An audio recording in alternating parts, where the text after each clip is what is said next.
Hello viewers, আমি Priyanka চকটক English চ্যানেলে তোমাদের সবাইকে আরেকবার স্বাগত। আজকে আমি আলোচনা করছি এমএসসি এসএলএসটির কোয়েশ্চেন পেপার নিয়ে।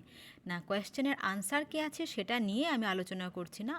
আজকের আলোচ্য বিষয় হচ্ছে যে এমএসসি এসএলএসটি থেকে আমরা কি শিখলাম, আমরা কি কি ভুল করলাম এবং এ থেকে আমাদের কি কি শিক্ষা নেওয়া উচিত, আমাদের কি কি সংশোধনের প্রয়োজন আছে এবং কিভাবে আমরা ইমপ্রুভমেন্ট করব এবং কিভাবে পরবর্তী এমএসসি এসএলএসটি হোক বা এসএসসি এসএলএসটি হোক তার জন্য কিভাবে আমরা প্রস্তুতি নেব।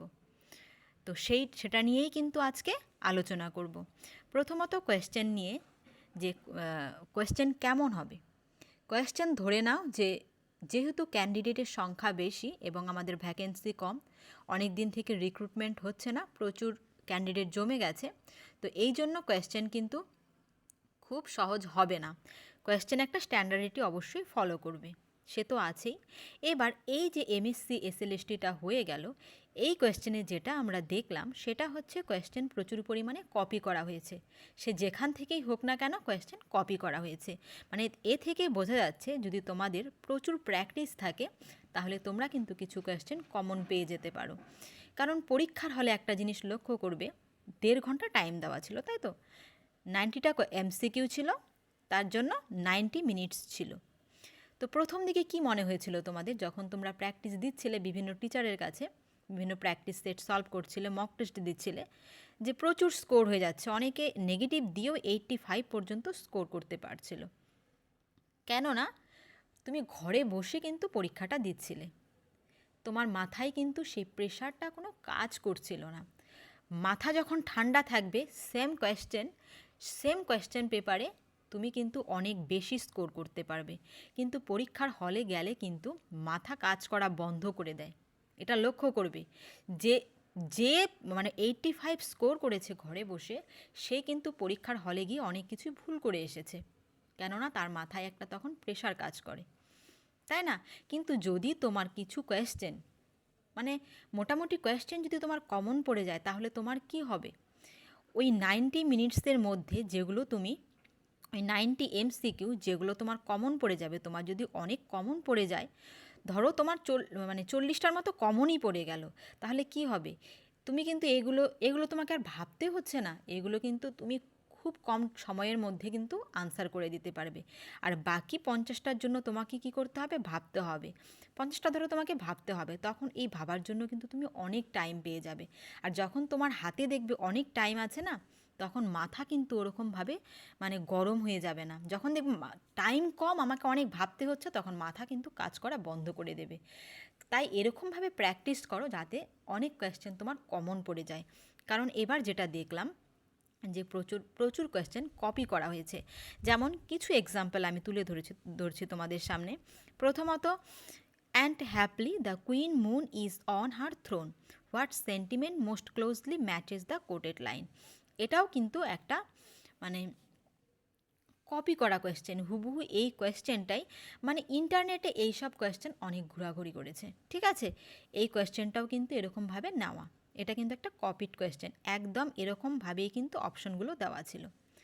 তারপর যেমন আরেকটা question, the quality of mercy is not strained, Walter how quotes the line from. যে কোনো বাজার চলতি বইয়েই কিন্তু এই কোয়েশ্চেনটা ছিল, মানে খুব কমন একটা কোয়েশ্চেন ছিল এটা, এটাও কিন্তু কপি করা হয়েছে। তারপর গ্রামারের ক্ষেত্রেও কিন্তু অনেক কপি করা হয়েছে। যেমন আরেকটা কোয়েশ্চেন, সেটা লোটাস ইটার থেকে নেওয়া হয়েছিল, এটাও কিন্তু ইন্টারনেটে আমরা দেখেছি এবং আমি কিন্তু করিয়েও ছিলাম এটা, এই কোয়েশ্চেনটা। The short story the lotus eater is loosely based on the life story of. এটা কিন্তু হুবহু এই লাইনে এই ওয়ার্ডগুলো দিয়েই এই কথাটা লেখা ছিল, সেমভাবে কিন্তু এখানে কপি করেছে, মানে একটা ওয়ার্ডেরও এদিক ওদিক করেনি, কোয়েশ্চেন এইভাবে কপি করেছে।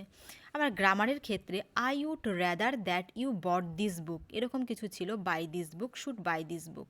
এই কোয়েশ্চেনটাও কিন্তু ইন্টারনেট থেকে ঝেপে দেওয়া কোয়েশ্চেন, ঠিক আছে? এগুলো কিন্তু সব কপি কোয়েশ্চেন।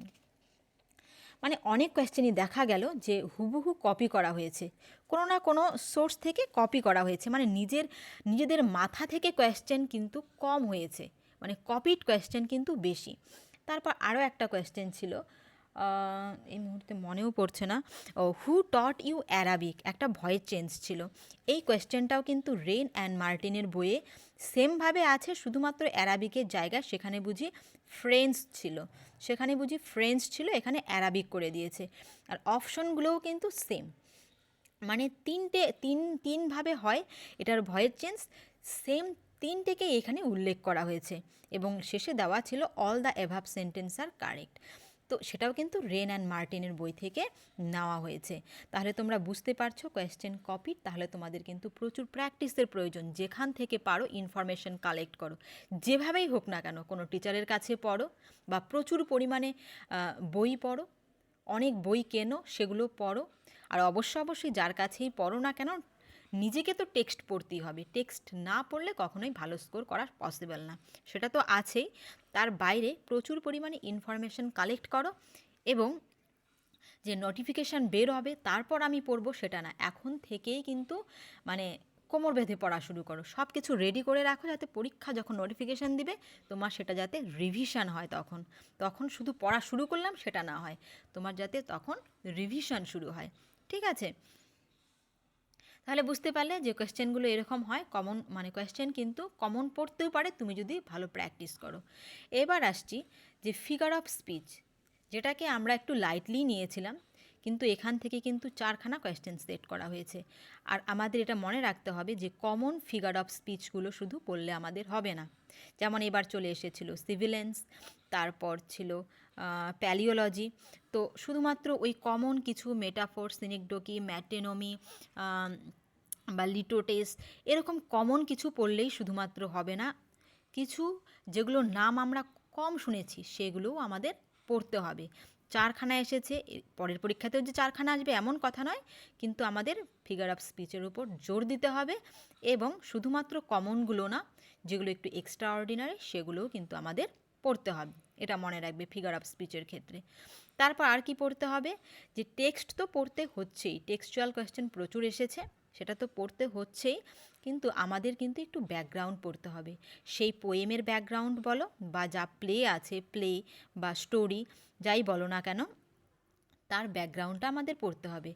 যে সেই কবি বা সেই রাইটার কোন এজটাকে বিলং করে, সে কি রোমান্টিক পোয়েট না ভিক্টোরিয়ান পোয়েট, নাকি কোন এজটাকে বিলং করে, তার যে প্লেটা আছে সেটা কোন টাইপের প্লে, এটা কি একটা প্রবলেম প্লে নাকি অ্যান্টি রোমান্টিক প্লে, না কোন টাইপের প্লে বা কোন টাইপের নভেল বা স্টোরি, সেটাও আমাদের জানতে হবে।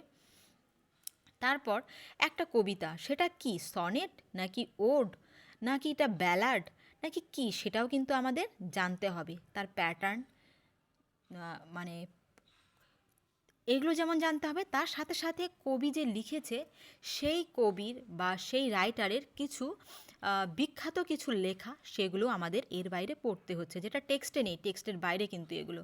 তাহলে আমাদের background of the poem, play, story এগুলো পড়তে হচ্ছে। পোয়েট সম্পর্কে কিছু ইম্পর্টেন্ট তথ্য আমাদের জানতে হবে, যে এই এজে লিখেছে, এই এজটা মানে লিটারেচারের কোন এজটাকে বিলং করছে, এই সময়ে কী ছিল, সেই কন্টেম্পোরারি সোসাইটিটা কেমন ছিল যার পরিপ্রেক্ষিতে এটা লেখা হয়েছে, সেটা আমাদের জানতে হচ্ছে।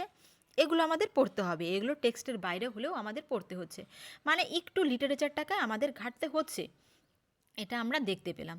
তারপর কোয়েশ্চেন টেক্সচুয়াল যেমন আসছে, কনসেপচুয়াল কোয়েশ্চেন অনেক আসছে, তাই আমাদের কনসেপচুয়ালি ভাবতে হবে। কেমন কনসেপচুয়ালি ভাবতে হবে মানে, ধরো আমরা ডার্কলিং থ্রাশ কবিতাটা পড়েছি, সেখানে আমরা পেয়েছি কপিস গেট কথাটা পেয়েছি, কপিস গেট। তারপর কোন সময়ে সেই থ্রাশটা ডাকলো, সেটা ছিল ইভিনিং বা টুয়াইলাইটে ডাকলো। তারপর কি ছিল, ট্যাঙ্গেলড বাইন স্টেম ছিল। এইগুলো কি বোঝাচ্ছে এটা আমাদের বুঝতে হবে। যেমন কপিস গেটে দাঁড়িয়েছিল, তাই তো, কবি কপিস গেটে হেলান দিয়েছিল। এবার তার গার্ডেনের একটা গেট মানে কি, সে কিন্তু তার মানে বাইরেও না, ঘরের বাইরেও চলে যায়নি কিন্তু সে, কিন্তু ঘরের ভেতরেও না, সে কিন্তু গেটে আছে, মানে একটা জাংচারের মধ্যে সে আছে, মানে একটা সন্ধিক্ষণের মধ্যে আছে, মানে 19th সেঞ্চুরি এবং 20th সেঞ্চুরির সন্ধিক্ষণ কিন্তু এগুলোর দ্বারা বোঝাচ্ছে। যেমন ইভিনিং কি, না দিন না রাত, একটা জাংচার, তাহলে এগুলো কিন্তু 19th সেঞ্চুরি 20th সেঞ্চুরির যে সন্ধিক্ষণ এগুলোকে কিন্তু সিম্বলাইজ করছে। তো এইগুলো হচ্ছে কনসেপচুয়াল কোয়েশ্চেন। যদি কোয়েশ্চেন আসতো যে কবি কিসের ওপর হেলান দিয়ে আছে, কপিস গেটের ওপর হেলান দিয়েছিল, তাহলে সেটা টেক্সচুয়াল কোয়েশ্চেন হয়ে গেল। কিন্তু এইগুলোকে এরকমভাবে কনসেপচুয়ালিও ভাবতে হবে। কোয়েশ্চেন কিন্তু এইভাবেও চলে আসছে। ঠিক আছে, তারপর সোর্স আমাদের জানতে হবে যে এই কবিতাটি বা প্লে বা এই নভেল কোথা থেকে নেওয়া হয়েছে, কোন কালেকশন থেকে নেওয়া হয়েছে বা কোন ম্যাগাজিনে প্রথম ছাপা হয়েছিল। তার ডেট জানতে হবে। যদি কোনো প্লে থাকে তার প্রত্যেকটা অ্যাক্ট আমাদের জানতে হবে, যে অ্যাক্টের সেটিংটা, অ্যাক্ট কবে শুরু হয়েছিল, কোথায় শুরু হয়েছিল, সেই সেটিংটাও আমাদের জানতে হবে। তারপর কি অ্যালিউশন, বিভিন্ন অ্যালিউশন দেওয়া থাকে কবিতায় বা যে কোনো প্লে স্টোরিতে। সেই অ্যালিউশনগুলো কোথা থেকে নেওয়া হয়েছে, যেগুলোকে আমরা কিন্তু আগে তেমনভাবে ভাবতাম না যে এগুলো আসবে না হয়তো, কিন্তু অ্যালিউশনগুলো কোথা থেকে নেওয়া হয়েছে সেটাও কিন্তু ইম্পর্টেন্ট। এগুলো আমাদের পড়তে হবে, মানে অনেক কিছুই কিন্তু আমাদের পড়তে হচ্ছে। এবারে গ্রামারের মধ্যে যেটা দেখা গেল, আমাদের তো অবশ্যই একটা কনসেপ্ট, মানে একটা ক্লিয়ার নলেজ থাকা উচিত আমাদের গ্রামারের ওপর, মানে অনেক পড়তে হবে গ্রামার নিয়ে। তার উপর ভয়েসটাকে আমরা কিন্তু মানে ভাবতাম যে ভয়েস মানে আমরা তো সব পারবই, ভয়েসের আনসার, ভয়েস ন্যারেশন আমরা কারেক্ট করে আসবই। কিন্তু কিন্তু দেখা গেল যে ভয়েসের কোয়েশ্চেনও কিন্তু ঘুরিয়ে ফিরিয়ে আসছে। ভয়েস থেকে দুটো কোয়েশ্চেন এসেছে, এটা কিন্তু এসএসসি এসএলএসটিতেও তাই দেখা গেছে। ভয়েস ন্যারেশন, ভয়েস থেকে দুটো কোয়েশ্চেন, মুড থেকে দুটো কোয়েশ্চেন, এবারও কিন্তু তাই এসেছে। মানে বলতে পারো ভয়েস এবং ভয়েস মুড ন্যারেশন থেকে কিন্তু বেশ একটা নাম্বার আসছে। তো এগুলোর উপর কিন্তু আমাদের জোর দিতে হবে। লাইটলি কিন্তু কাউকেই নেওয়া যাবে না। ভয়েস বলো, ন্যারেশন বলো, খুঁটিয়ে আমাদের এগুলোও পড়তে হবে।